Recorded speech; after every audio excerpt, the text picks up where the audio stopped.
Oke, Assalamualaikum warahmatullahi wabarakatuh. Shalom, Om Swastiastu, Namo Buddhaya, dan salam kebajikan bagi kita semua. Perkenalkan, nama saya Trafi April Jasa Said, dan saya akan membawakan program Learning with Himatif, di mana kita sama-sama belajar tentang matkul yang ada di teknologi informasi. Jadi saya akan membawakan mata kuliah pemrograman berorientasi objek atau PBO, atau dalam bahasa lain juga dikenal sebagai Object Oriented Programming atau juga OOP. Pada video kali ini kita akan membahas konsep dasar PBO, mulai dari kelas, objek, hingga access modifier pada atribut. Baik, mari kita langsung mulai saja ke yang pertama ya, yaitu pengertian. Jadi apa sih PBO itu? Seperti yang tadi saya jelaskan, PBO atau pemrograman berorientasi objek itu adalah paradigma pemrograman yang memodelkan konsep dunia nyata sebagai objek dalam perangkat lunak. Jadi PBO itu pemrogramannya itu memodelkan konsep model itu berdasarkan model di dunia nyata. PBO menekankan pada penggunaan objek-objek yang saling berinteraksi untuk menyelesaikan tugas-tugas tertentu dengan tujuan membuat perangkat lunak lebih mudah untuk dikembangkan, dirawat, dan diperluas. Jadi kita masuk ke konsep-konsep PBO. PBO itu kan ada beberapa konsep-konsepnya, ada juga 4 prinsipalnya, yaitu inheritance, abstraction, encapsulation, dan polymorphism. 4 sifat-sifat PBO ini itu sangat penting karena ini kan adalah core-nya dari suatu pemrograman PBO. Inheritance itu artinya pewarisan, dan juga yang lain-lain, abstraction, encapsulation, dan polymorphism. Ini akan kita bahas di video-video selanjutnya. Konsep-konsep dasar PBO itu ada mencakup kelas, mencakup metode, properti, dan juga objek ya, paling penting. Jadi pertama kita masuk saja ke kelas dan subjek. Objek, kelas dan objek.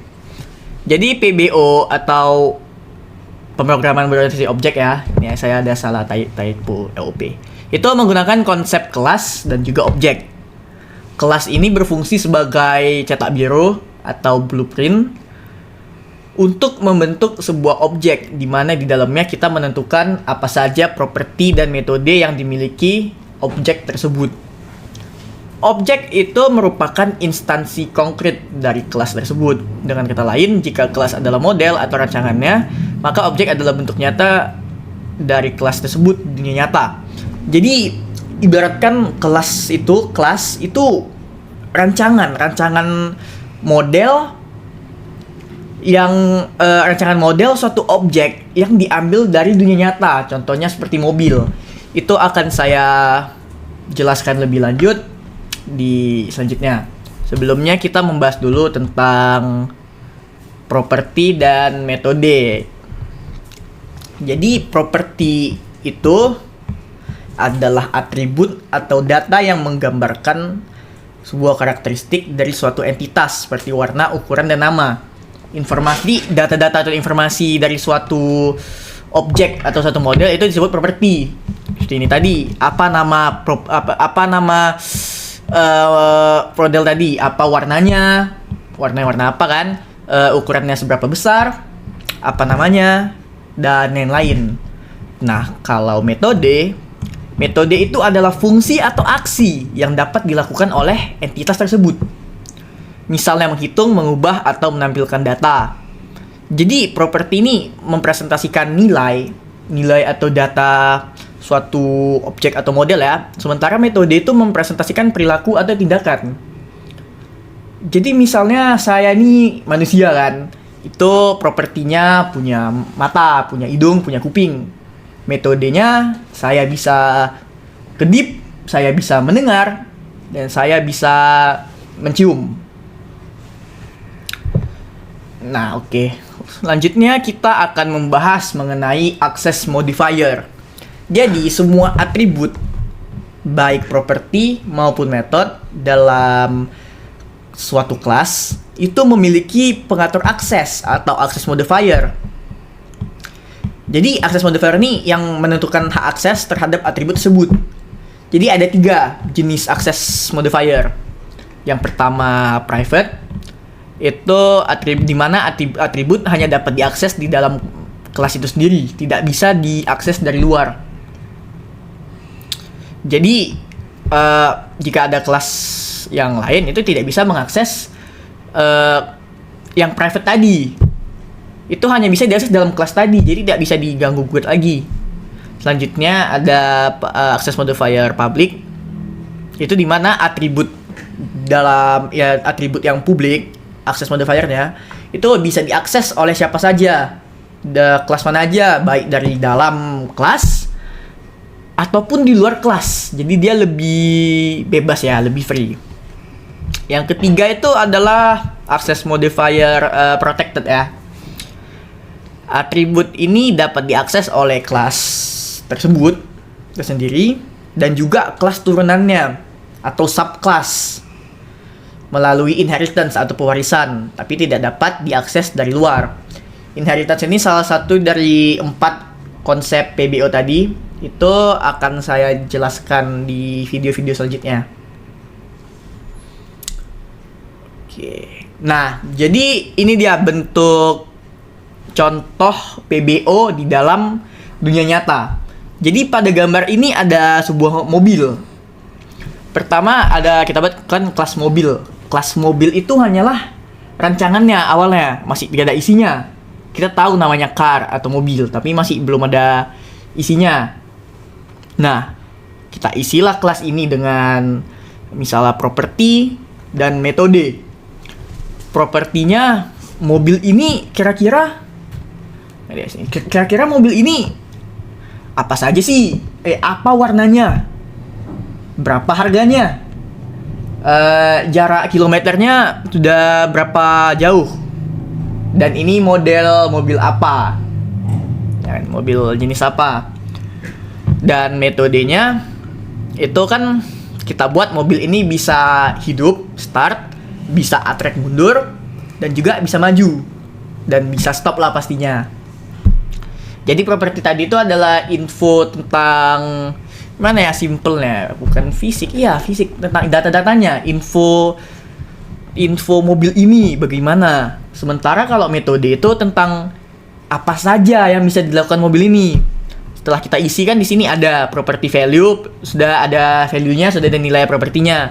Bahwa mobil ini warna merah, harganya sekitar $23.000 ya, nggak mungkin rupiah kan.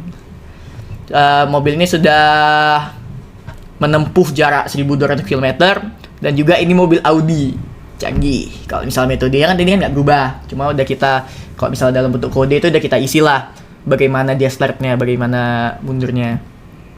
Baik, ini adalah contoh perumpamaan mobil tadi dalam Visual Code. Oh iya, jadi dalam seri PBO Learning with Imative ini saya akan menggunakan IDE VS Code, tetapi kalian bisa memakai IDE yang mana saja, yang lain kayak Code Block atau itu nggak apa-apa. Tapi saya lebih nyaman memakai VS Code. Dan juga bahasa pemrograman yang akan saya pakai selama seri ini itu adalah C++ ya, CPP. Kan kalian sudah belajar di video Learning with Imative Dash Pro sebelumnya. Oke, baik. Jadi nih kelas kita lihat dulu nih, kelasnya adalah car atau mobil. Itu kita buat dulu ada apa saja atribut properti yang ada di mobil ini. Kan kita ada nama nih, ada warna, ada harga, ada jarak kilometer sudah ditempuh, dan juga ada model dari mobilnya. Jadi warna sampai model ini disebut dengan properti ya, yang properti tadi. Sama seperti yang gambar tadi kan. Nah, kalau yang ini adalah metodenya, metode. Misalnya ini start. Kita buat start, car is starting atau mobilnya sudah hidup.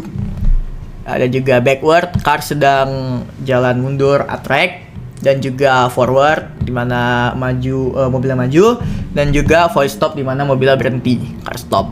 Jadi ini adalah metode yang nanti bisa kita panggil. Ini. Jadi kita masuk ke integer main ya. Integer main. Pertama kita definisikan dulu kelas mobil tadi menjadi objek ya, jadi suatu objek. Kan kok tadi kan masih blueprintnya. Objeknya kita sebut saja my car. Nah, baru kita isilah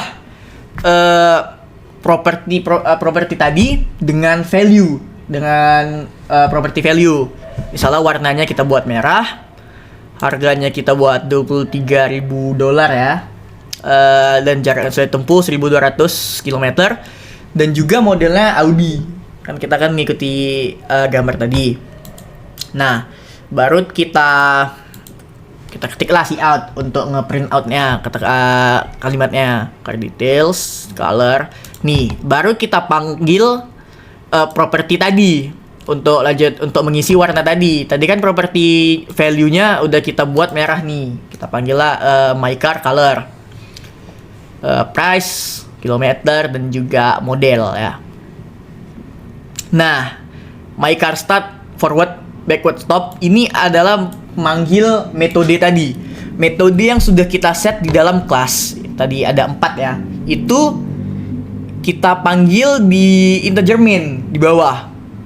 My car start, my car forward, my car backward, dan juga stop. Untuk memanggil fungsi metode yang tadi kita buat di atas. Ayo, mari kita run code-nya. Dan nih, dan akan keluar printnya sesuai dengan value-value yang kita isi. Color red, price $23.000, dan ini 3,000 ya.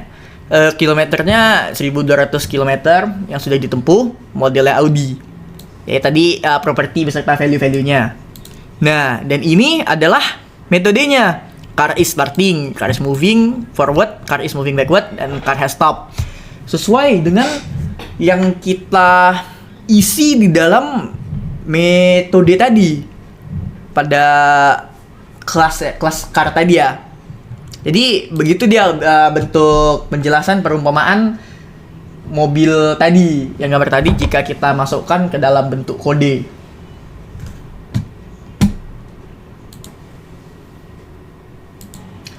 Oke, baik. Itu tadi adalah penjelasan saya mengenai konsep-konsep dasar PBO. Sampai situ saja seperti untuk episode kali ini ya. Untuk episode selanjutnya itu kita akan membahas tentang konstruktor dan juga destruktor. Setelah itu baru kita akan membahas 4 prinsipal atau 4 sifat PBO tadi, seperti inheritance, abstraction, encapsulation, dan polymorphism. Tapi untuk episode selanjutnya kita akan membahas itu dulu, konstruktor dan destruktor. Baik, sekian dari penjelasan saya. Jika ada yang ingin Anda tanyakan, silahkan bertanya di komen di bawah saja. Terima kasih sudah menonton penjelasan saya dari awal sampai habis pada video ini. Saya tutup video saya. Wassalamualaikum warahmatullahi wabarakatuh.